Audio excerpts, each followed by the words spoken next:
Dalam proses saya bertanya kepada saudara Richard, saya dipanggil oleh Bapak Ferdi Sambo. Bentak Baradae, AKP Rifaizal Samuel malah ditegur Ferdi Sambo, kamu akpol berapa? Momen AKP Rifaizal Samuel membentak itu terjadi saat menginterogasi Barada Richard Eliezer alias Baradae, sesaat setelah kematian Brigadir Yosua atau Brigadir J.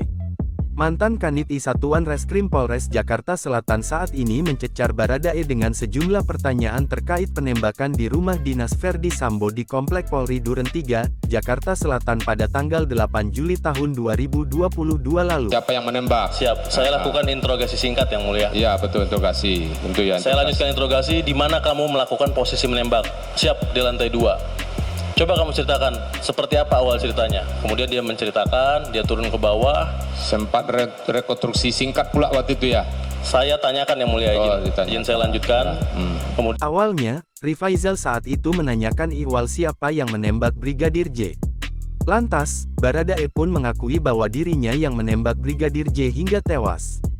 Rifaizal menjelaskan kejadian tersebut saat menjadi saksi untuk terdakwa AKP Irfan Widianto dalam kasus obstruction of justice kematian Brigadir J di Pengadilan Negeri Jakarta Selatan, Kamis tanggal 3 November tahun 2022. Rifaizal mempertanyakan kepada Baradae soal lokasi dirinya menembak Brigadir J. Lalu, dia pun meminta Baradae menceritakan secara detail setiap gerakan yang dilakukannya. Rifaizal pun tak menyangka cecaran pertanyaannya tersebut membuat Ferdi Sambo geram. Dia pun langsung dipanggil Ferdi Sambo untuk tidak terlalu keras bertanya kepada Baradae.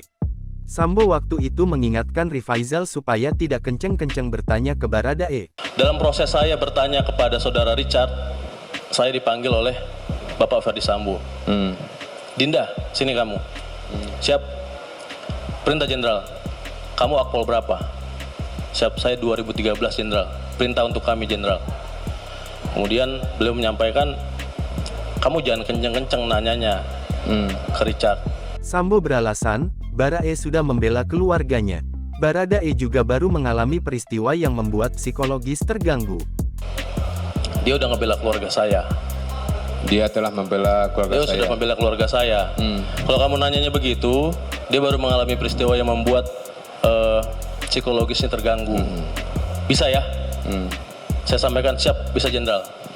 Jadi pada saat itu kami merasa mungkin saya yang salah yang mulia. Karena saya bertanya terlalu keras dan menyecar saudara Richard pada saat itu. Lalu, Rifaizal pun merasa dirinya telah bersalah karena terlalu keras dengan Baradae.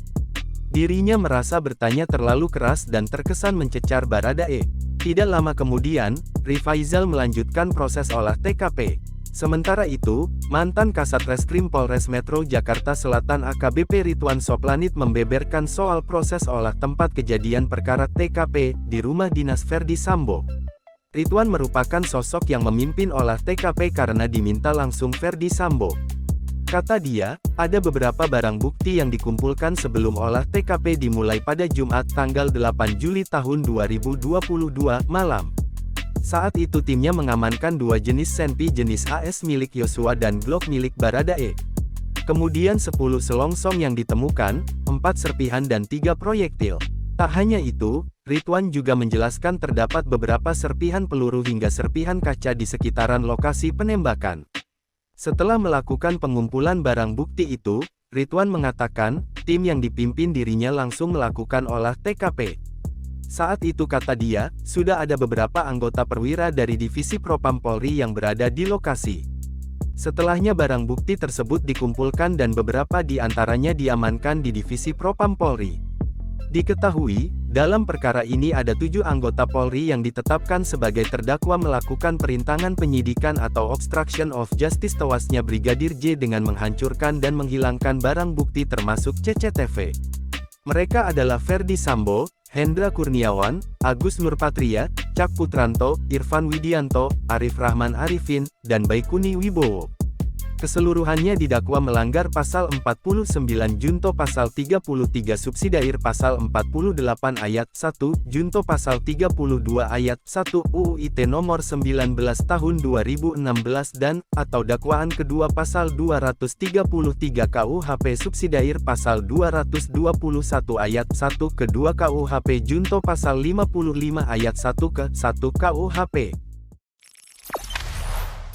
Jangan lupa subscribe, share, komen, dan like ya.